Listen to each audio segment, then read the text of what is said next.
Hello guys, इस video में हम बात करेंगे 12th क्लास मैथमेटिक्स के चैप्टर नंबर 3 के बारे में। ठीक है, जिसमें हम लोग आज डिस्कस करने वाले हैं transpose of a matrix. Topic है हमारा ट्रांसपोज ऑफ ए मैट्रिक्स। ठीक है, तो किसी भी क्वेश्चन को पहले किसी भी टॉपिक को समझने के लिए सबसे पहले हम एक एग्जाम्पल समझते हैं। ठीक है, मान लीजिए एग्जाम्पल एक क्वेश्चन लेते हैं। एक मैट्रिक्स जिसे बोल रहा है हमारा, क्या बोल रहा है, ट्रांसपोज ऑफ ए मैट्रिक्स, यानी किसी मैट्रिक्स का ट्रांसपोज निकालने का बात हो रहा है। ठीक है, तो सबसे पहले हम लोग क्या करेंगे, एक मैट्रिक्स ले लेते हैं। ठीक है, मान लीजिए एक मैट्रिक्स है A B C D E F G H I. तो आप लोग को पता ही होगा, जैसे पिछले वीडियो देखिएगा तो उसमें भी पता होगा कि ये जो अंदर वाले हैं ये एंट्रीज बोले जाते हैं, एंट्रीज या एलिमेंट्स। ठीक है, ये 9 एलिमेंट्स है, जो इसका दूसरा नाम एंट्रीज बोलते हैं। ठीक है, एंट्रीज या एलिमेंट्स, दो नाम से इन्हें जानते हैं। ठीक है, 9 एंट्रीज या 9 एलिमेंट्स। ठीक है, अब इसे मैट्रिक्स ट्रांसपोज ऑफ मैट्रिक्स को, जैसे मान लीजिए इसका नाम मान लीजिए हम इसे ए इज इक्वल टू मानते हैं कि ए इज इक्वल टू एक मैट्रिक्स दिया हुआ है, तो हम इसको लिखते हैं। अगर ट्रांसपोज को डायरेक्टली लिखेंगे कि मान लीजिए फाइंड लिखा रहेगा कि find out transpose of matrix A, यानी कि इस मैट्रिक्स का ट्रांसपोज मैट्रिक्स फाइंड करना है। लिखने का ढंग ट्रांसपोज ऑफ ए मैट्रिक्स ए, या आपको सीधा लिख दिया जाएगा कि फाइंड ए डैश। इसका मतलब ही होता है कि ए का ट्रांसपोज मैट्रिक्स फाइंड करना है, यानी कि find out transpose of matrix A. इसका जो नाम है पूरा ट्रांसपोज ऑफ मैट्रिक्स ए। अब इतना कौन बार बार लिखेगा, इतना लिखने का कोई मैथमेटिक्स में इतना बार बार लिखिएगा थोड़ा और लगेगा, इसलिए इसका डिनोटिंग टाइप लिख दिया गया ए डैश। ठीक है, ए डैश का मतलब होता है कि ट्रांसपोज ऑफ ए मैट्रिक्स ए।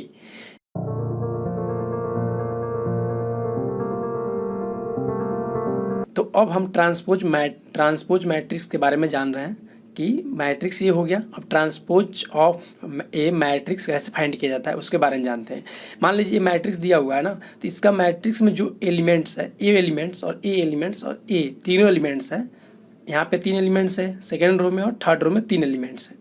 तो कुछ नहीं करना है, मान लीजिए कि आपको ट्रांसपोज निकालना है ना, तो ट्रांसपोज इक्वल टू लिखते हैं, मतलब ट्रांसपोज निकालना है तो सिंपल हम लोग क्या करेंगे, इसको यहाँ पे लिखेंगे ए डैश, तो नया मैट्रिक्स फॉर्म करेगा। तो कुछ नहीं करना है, बस मैट्रिक्स लिखना है।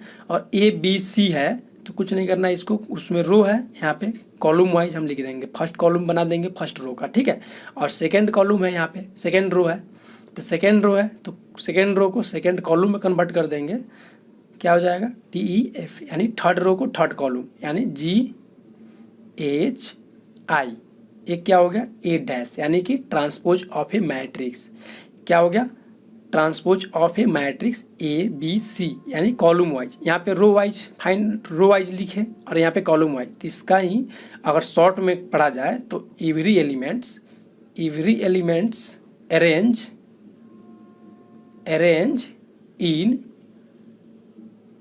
कॉलम।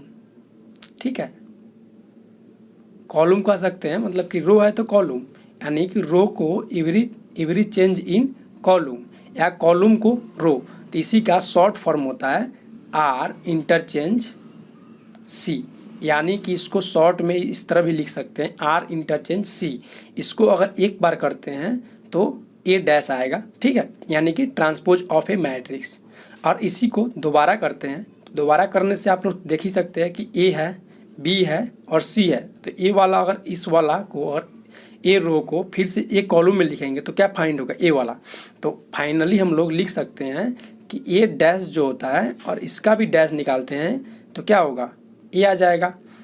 और इसका उदाहरण देखना है तो आप लोग देख सकते हैं, मान लीजिए यहाँ पे जो मैट्रिक्स है, यहाँ पे ट्रांसपोज ऑफ ए मैट्रिक्स निकाले हैं। अब transpose of A transpose matrix, तो इसका क्या हो जाएगा, अब निकालते हैं। तो मान लीजिए ए हमारा ए इक्वल टू लिख रहे हैं, मान लीजिए कुछ नहीं कि ए है। ठीक है, अब हम लोग क्या कर रहे हैं, ट्रांसपोज इसका निकाल रहे हैं, जो कि इसका एक बार ए निकालना है, इसका ट्रांसपोज निकालना है दोबारा में। तो हम लोग क्या कर रहे हैं, ए डी जी जी, ठीक है। और BEH, क्या हो गया, BEH, CFI। अब देखिए, आप गौर से देखिए, ABC, यहाँ पे ABC क्या हो गया, ABC, यानी कि ए वाला जो मैट्रिक्स है DEF, CFI, सॉरी GHI, देख सकते हैं आप लोग। अब सोच सकते हैं कि ए डैश का होल डैश इक्वल टू ए क्यों होता है, ठीक है। ट्रांसपोज निकालने का फुल मेथड यही है, ठीक है। जैसे कि अगर से 2/2 का कोई भी मैट्रिक्स हो तो उसको कैसे निकालेंगे, बस कुछ नहीं करना है, जो रो वाला एलिमेंट्स है उसको कॉलम में चेंज कर देंगे ऐसे, और जो कॉलम है वो ऑटोमेटिक रो में चला जाएगा, ठीक है। एक काम करना है, रो को कॉलम में चेंज कर देना है या तो कॉलम को रो में, बस एक काम एक बार कीजिएगा तो हो जाएगा, ठीक है। या तो कॉलम को चेंज कीजिए रो में, ठीक है, जितना रो दिया हुआ है उसको कॉलम में चेंज कर दीजिए तो उसको ए डैश किया जाता है, ठीक है। ये ज़रूरी नहीं है कि वो वाला जो होता है, मतलब कि वो, मतलब जो भी इसका चेंज करने का थॉट है, एक कोई मतलब मेथड नहीं है कि स्क्वायर मैट्रिक्स पर ही लागू होगा, ठीक है। एक किसी मैट्रिक्स पर लागू हो सकता है ए डैश, यानी ट्रांसपोज ऑफ मैट्रिक्स फाइंड करने के लिए ये जरूरी नहीं है कि स्क्वायर मैट्रिक्स हो, ठीक है। वो 1/1, 2/2, 2/3, 2/4, 2/8, 8/2 और कोई भी मैट्रिक्स का ऑर्डर हो वो फॉर्म कर सकता है, वो फाइंड में निकाल सकते हैं कि ए डैश होता है, मतलब कोई भी मैट्रिक्स हो उसको हम लोग बस चेंज करना है रो को कॉलम में, ठीक है। सभी रो को सभी कॉलम में चेंज कर देंगे, ठीक है। जितने रो होंगे उतने कॉलम बना देंगे उसका, वो हमारा हो जाएगा ए डैश, यानी ट्रांसपोज ऑफ ए मैट्रिक्स। जैसे कि यहाँ पे देख सकते हैं, नई न्यू मैट्रिक्स हम लिख रहा हूँ। जैसे मान लीजिए ए हमारा P इक्वल टू 2 1 3 4 7 3 8 1, ये हमारा हो गया नया मैट्रिक्स।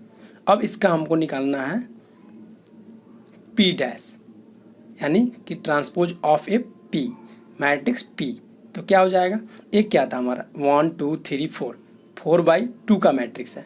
अब चूंकि हमको क्या निकालना है P डैश, तो सभी रो को, ये वाला क्या है रो है, इसको क्या करेंगे, रो को कॉलम में 2 1 3 4 3 4 7 3 7 3 8 1 8 1, ये हो गया हमारा, कितना हो गया 1 2 2/4 का मैट्रिक्स, ठीक है। ये हो गया P डैश, ठीक है। अब इस प्रकार का आप क्वेश्चन काफ़ी है, अगर NCERT बुक पढ़ रहे हैं तो आप लोग को 1 से लेकर 5 तक 1 to 5 क्वेश्चन सॉल्व हो जाएंगे, इतना ही कॉन्सेप्ट से, ठीक है। अगर 1-2 क्वेश्चन होंगे जिसमें कि मान लीजिए कि लिखा होगा कि A और B का मान दिया होगा, A और B इक्वल टू मैट्रिक्स दिए होंगे, यहाँ पे मैंने मैट्रिक्स यहाँ पे होगा A इक्वल टू और B इक्वल टू, ठीक है। और दिया जाएगा A dash plus 2B dash find करने के लिए, ठीक है। तो 2B डैश मतलब कि पहले B डैश निकालेंगे और A डैश निकालेंगे, जोड़ने के क्रम में 2 से मल्टीप्लाई करेंगे B डैश में, ठीक है। तो और B डैश, पहले B डैश निकालेंगे, 2 से मल्टीप्लाई करेंगे, A डैश को जोड़ेंगे, फाइनली आंसर आ जाएगा, ठीक है।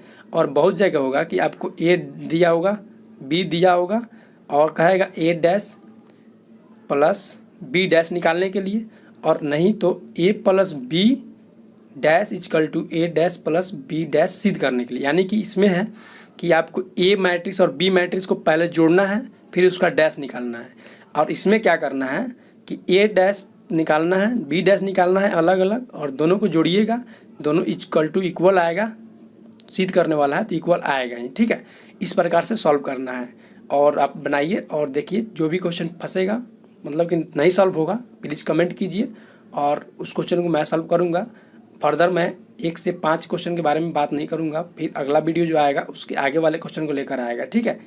तो यह वीडियो अगर अच्छा लगा हो, अगर ट्रांसपोज ऑफ मैट्रिक्स में कोई भी प्रॉब्लम रह गया हो समझने में, तो प्लीज़ कमेंट कर सकते हैं, और लाइक कीजिए इस वीडियो को, और चैनल सब्सक्राइब कीजिए, और अपने दोस्तों के पास शेयर कीजिए। फिर मिलते हैं किसी और वीडियो में, तब तक के लिए जय हिंद।